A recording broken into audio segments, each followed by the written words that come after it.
But everybody calls me Lola Ohlala, because when I wear that much makeup, that's actually who I am. I come from France, in case you couldn't hear it. I was born in a pretty small village called Gien. Even French people don't all know it, it's fine. First, I was in the country for the first years, and I'm like deeply in love with French country still. I actually wanted to be a farmer as a little girl. It did not happen. And today I am the director, choreographer, and founder of the Cabaret Versatile. Which is? What is the Cabaret Versatile? Le Cabaret Versatile is a French cabaret show that is based in Los Angeles, and we're like bringing the culture of French cabaret and European cabaret and the showgirls and everything and the magic and the feathers everywhere we go. Nice. The first French Cancan. The first time I saw the French Cancan was on TV, actually, as a little girl. I was probably 7 or 8 years old. Every Christmas in France, you can see on TV the Parisian biggest cabaret show. The Moulin Rouge would be on, the Lido de Paris also would be on, and even the Crazy Horse, but that would be past midnight once the kids are in bed, obviously. And if you don't know why, check it out. But that is how I discovered the French Cancan the first time, and all the cabaret actually. And I was just hypnotized with the costume, with the energy of the Cancan, and just overall with the cabaret world. That, I think, is really when I fell in love with it, but I would have never imagined being in it one day. So that was pretty magic. Yeah. The French Cancan is obviously a dance, but it's actually a lot more. It is a feminist movement. I like to say they were the first feminists, really. And they used this dance, and when I say they, I'm talking about women from the lower income in France, and that is back in end of 1800. So that was their way of saying we're fed up of this government, of this patriarchal society, and literally they were saying talk to my butt, especially with the coup de cul, where they literally show their butt to the government, so the state, but also the church, because the church was very much in power at that time. I love that that's how they decided to protest, basically, by dancing joyfully and showing their underwear, and even more sometimes. I would say first, with your heart. It takes a lot of heart to be a Cancan dancer. And second, I would say, with your legs. Eh oui, because the legs are definitely doing a lot of work during the French Cancan. But don't believe your arms are at rest, because we're pretty much the entire time doing I like to call it the windshield wiper, with the dress. So it's more this way than this way. And so those dresses, at least the real dresses, they weigh a bunch, because there's a lot of fabric on those. So it's good for the legs, it's good for the arms, and it's good for the cardio. The song is actually a gallop, and you do gallop. Actually, literally, there is a movement called gallop in it. But the entire time you're kind of, jumping and high kicking and jump split and get back up and just, all the time on your toes and on your heels. It's a great workout. Don't be scared of it though, because the first women dancing it, they were not dancers.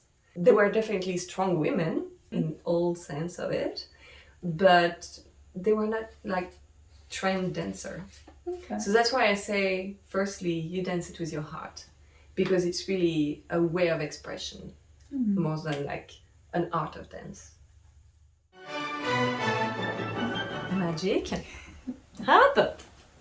A Cancan dancer wears a a cancan skirt or a cancan dress.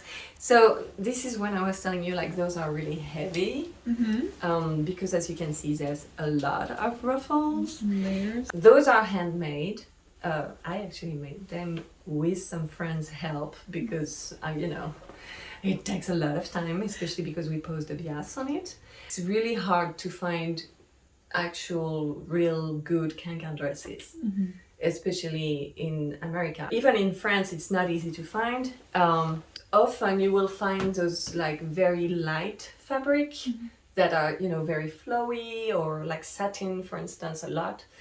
And it's pretty, but it won't give you the effect of those like heavy fabric and lots of ruffles that just keep the shape of the skirt while you shake it. As you do your acrobatics, whether it's cartwheel or, foot in the hand and all that. So that's why they are so heavy. And that's why when you do the windshield wiper, you get a good workout in the arms. So that's one thing. Of course, I can't imagine doing French Cancan without the skirts. Right. Now, when they started dancing the Cancan, they were wearing whatever they were wearing to go to the ball, because that's where Cancan dancers started dancing the Cancan. It was during the public ball of Paris. They had those, long petticoat under the skirt, and then under that they would have those like long lacy pants. One thing that I see a lot, especially in US, I would say, I had a person asking me about it one day, a gentleman. Of course. He like sent me a message saying like, why are you guys not wearing, garter belt?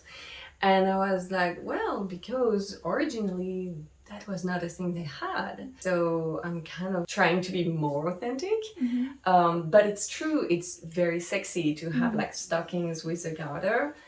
I'm kind of like debating to get it back, but I also know the girls will be very angry if I ask them to put more stuff during the quick change. So I don't know if I'm going to bring it back. But yeah, that wasn't really a French thing. Actually, French women were not really pro garter belt at that time, I guess, in the 1900s. Right. And then it became something thanks to Chantal Thomas. That's another story. Whoever identifies as a woman can definitely go and dance a cancan. For men, it's interesting. At that time, let's remember that it was a dance that was used to protest patriarchy, which was very, very present. I mean, it's still present, let's be honest. But at that time, it was heavily present. And so I feel like men were still trying to be part of it. And for that, during those public balls where the cancan would happen, they would still try to participate by like showing off some moves and, like kind of just like jumping in the middle and all that. And that was, like we said, bon enfant. So that was kind of celebrated and joyful. But then when they started performing the French Cancan on stage, there was this one man that was called Jacques Renaudin. His nickname was actually Valentin le Désossé, which means Valentin the like boneless, like no bone, because he was so flexible. He was actually the partner of La Goulue. She was one of the like biggest cancan dancer. Valentin Désossé was having his solo where he would just do all those crazy contortion moves, and then he would like get out and let the girls take the floor again. And that stayed. And at the Moulin Rouge today, in the French Cancan, you have a man contortionist coming, doing some crazy things, and then going. And there's a few men also in the, I don't know if you would say the corps de ballet, in the ensemble, also dancing the cancan. So it is possible as a dancer identifying as a male to be part of the French Cancan. It's just, I think, not as visually striking as, the cancan skirts and all the frill and feather in the hair. And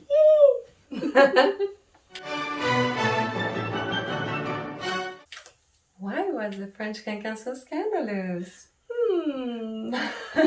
Should I say it here?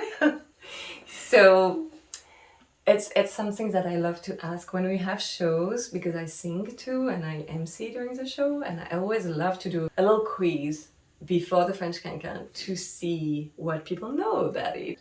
And I always say, okay, do you think that French Cancan dancers were wearing underwear or not. And of course, like, people are like, no, they were not wearing anything under the skirts. Well, actually, they were wearing underwear. It was scandalous because those lacy pants that they were wearing under their petticoat and their skirt and all that thing, it was a lot of work for them to just go to the bathroom. And I mean, even us, I think today, whenever we have more than one layer, no, 2 layers, sorry. Whenever you have more than 2 layers, it's like, to go to the bathroom, to make it easier, those lacy pants were just simply split in the middle. Eh oui. That is why, at the beginning, the cancan, and not the French cancan, the cancan, was forbidden, actually, in the ball, in the public balls. It was definitely defying the authority to be like, no, I'm sorry, I'm still gonna dance it today, and you're gonna see it all. Okay, for the first feminist, just putting it all out there for us. The French Cancan music was not written for the French Cancan, actually. It was a music that the Cancan dancers took for them, for the Moulin Rouge, actually, when they started dancing it at the Moulin Rouge. So it was a music that was wrote for an opera, and the opera was actually given for several years, I would say, before the Cancan dancer took it for them. The guy who wrote that was called Jacques Offenbach. Not Bach. That's too different. So Jacques Offenbach wrote that opera that's called Orpheus in the Underworld. And this precise part of it is called the galop, infernal galop, le galop infernal. When he saw the French Cancan dancer dancing to it, he was actually not happy about it. So sorry, Jacques, but also thank you, Jacques, because steal it. I mean, I think it's the best steal in history of a music, and you know, I think with time he's probably fine. He has made peace with it, because I'm not sure that everybody would remember it so well as now. I mean, now anytime you go tan, ta, ta, ta, ta, ta, ta, ta, ta, ta, ta, ta, everybody's like, oh yeah, and they start kicking as high as they can. So I think Jacques is okay with that. So the French Cancan has this particularity that it does not really like get taught in a school, because it's such like a wild dance. It's not like no other dance, really. You don't want to be elegant when you do French Cancan, you want to be crazy. It's always been taught between dancers, or like from choreographer to dancer. There's only a very few like school of French Cancan, I think, that existed. I'm sure there's still some nowadays, and even I offer like Cancan workshop with the Cabaret Versatile, because I love to transmit all that goes with it, like the whole culture and the whole fun that you can have with it. And it's so empowering, and it really just helps you release, you know, any kind of like, don't give a don't give a F, and like just like woof, just let it out. I think Nini Pat en l'air, which is the name of a dancer back then, they had amazing names. We had Nini Pat en l'air, which means Nini leg in the air. We had Grille d'égout. That one means sewage grid. Don't even ask. We had La Goulue, which means, you know, being in Goulue is like somebody who likes to eat a lot and who's just like, ooh. So we had a lot of like amazing Cancan dancers with amazing names. Nini Pat en l'air, Nini leg in the air. She had actually her own Cancan school. But yeah, that was a long time ago, like in the 1900s. It's really something that is mouth to ear and is taught like while you have to go on stage and do it. And that's really great, because again, it's breaking all the codes of like ballet or jazz or everything. Absolutely. Anytime we held some Cancan workshop, it's always the same kind of dynamic. Like first, people walk in and they're kind of like shy and all that. And so I always take a moment to like talk about it, like I love to do, obviously. Explain where it comes from and show some little move and routines and show the skirts and they get to put it on and all that. And then like little by little, you feel we have a warm up and all that. And then little by little, you can feel like everybody is like releasing and just like feeling comfortable. And we're just like, hey, it's not about being pretty. It's not about being elegant or majestic. It's about being crazy and about like letting it out and just enjoy and embrace who you are. Just having fun. Having fun and really feel that energy, because there's so much energy. I mean, if I am in my car driving and the Cancan music drops, I have to yell, and that's pretty bad because I'm often in my car, like everybody in Los Angeles. And so I'm just like, I have to change it, otherwise people will be like, whoa, this girl really enjoys traffic. Any advice for Cancan lovers? If you love Cancan, I don't know if you even need any advice, but if you want to try Cancan, I would say always start by warming up. Especially if you're not really, the type to like move a lot every day or what. If you want to just have fun with the putting on or Dear Jacques, Offenbach, and just dance to it, fine, but make sure to like warm up a little bit before. Make sure that you can feel all your body before you break it. And don't break it, actually. Another advice would be make sure you have room around you. Trust me, I've done the mistake too. You can break a lot of stuff when you're just enjoying yourself on Cancan music in your living room. So make sure to clear the space. If there's a person next to you, make sure to clear that person too. Now, number 3, just put on the music loud enough. Maybe tell your neighbor before, or make sure they're not here. And then close your eyes and just think about all those women who were not dancers and who were definitely in a much harder place than us now. And just feel the music coming up and up and up, because it builds up. And then just give it whatever you want to give it. If you want to kick.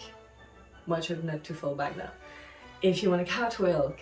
If you want to jump. If you want to yell. If you want to gallop. That's the French Cancan. There's all those crazy moves happening. And if you want to learn more moves, come with us, because we'll teach you happily. It's really also a group. Again, it's a group act, and to me, I feel like it's really cool when you're on stage and sharing that moment with other dancers, other girls, and it's just that like group energy that comes up, and just like it's contagious. And I think the audience feels that too. For sure. Thank you. Merci, seriously, because for me, it is such a passion. Like the French Cancan, the cabaret, it's something that I've grew up with, and I'm just always happy, and like it's such a joy to like share your own culture, to share something that you're passionate about.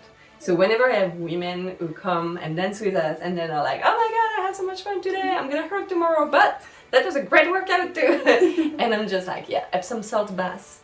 Epsom salt bath is your friend after the French Cancan, definitely. But yeah, it's a real pleasure. It's a real treat to get to do that in another country than mine. So I hope I get to like, do it as long as I can before all my bones fall like Valentin le Désossé. Merci.